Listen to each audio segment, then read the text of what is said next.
रत्नैः कल्पितमासनं हिमजलैः स्नानं च दिव्याम्बरं नानारत्नविभूषितं कमलामोदाङ्कितं चन्दनं याति चम्पकबिल्लपत्रचितं पुष्पं च धूपं ददाति दीपं देवदयान् हे वसुदेहकृतं गृह्यतां सौवर्णेन रत्नखण्डरचिते पात्रे गुदं प्रायशं भक्ष्यं पञ्चविधं पयोदधेतं रम्भाफलं पानकं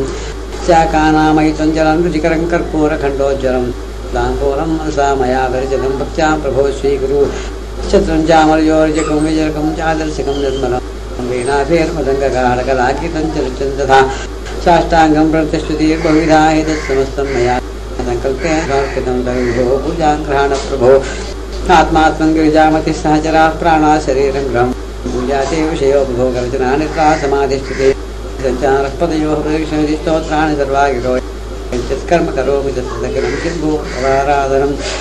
करजनकृतं वा कर्मवाक्कायजं वा सर्वनैर्जं वा मांसं वा अपराधं वेदं वेदं वा सर्वमेतत्क्षमस्व शिवशिवकर्णाव श्रीमहादेव शम्भो महादेव शम्भो महादेव शम्भो।